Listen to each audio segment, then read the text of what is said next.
Hi, my name is Chris Carpenter. I've been in winemaking since 1995. I started working with Merlot in 1998. I do think that Merlot is one of the great varieties of the world. I think we have some of the best Merlot in Napa. Moutain began in 2007 as an homage to a timeline of pioneers and the bravery and the courage that it took to work in these kind of conditions and to create these kind of wines. We have 2.5 acres on Mount Brave of Merlot. It was planted in 2000 and it sits at about 1,550 feet. And that appellation has particular characteristics based on its proximity to the bay, its unique volcanic meets sedimentary soil structure, sunlight in the morning and the cooling effect in the afternoon that create more of a high note Merlot, but with a great structure. It's a pure expression of Mount Veeder, but with some Asian spice, blueberry, cherry blossom floral character with a real fine tannin background that dial into all those flavor compounds and carry them for a while.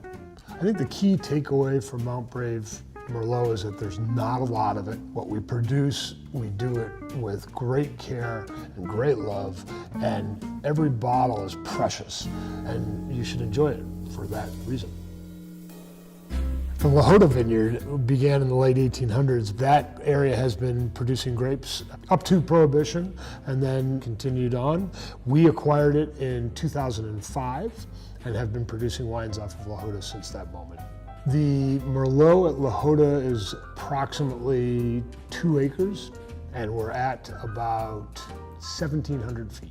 Merlot on Howell Mountain does particularly well for all the same reasons Merlot does well on mountain terroir in general. And for me, the key takeaway would be that this is a wine that is truly a cab drinker's Merlot. It is structurally very similar, but from a flavor standpoint, it's got different flavors. It's going to give you that same resonance on your palate, but it's going to be a different expression of a Bordeaux variety that is completely detached from what Cabernet is and is truly a Merlot.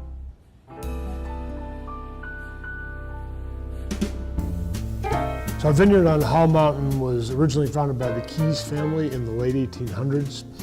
General Keyes was a Civil War hero and the first commandant of the Presidio, and his son was a farmer. It has been producing grapes continuously with the exception of Prohibition. We acquired it in 1994. There's about 8 acres of Merlot. This vineyard differs from the Jota Vineyard in a very unique way. You have a lot more sunlight. You get a lot more heat, not a lot, but enough. The tannins develop a little more. So with this wine, you get a tremendous amount of dark fruit and chocolate characters in the wine. This Merlot is blended with Cabernet. That bumps up the power in this wine. And the thrill I see when people taste this wine, their expectations for Merlots in general changes immediately, and you can see it in their eyes, and I love that.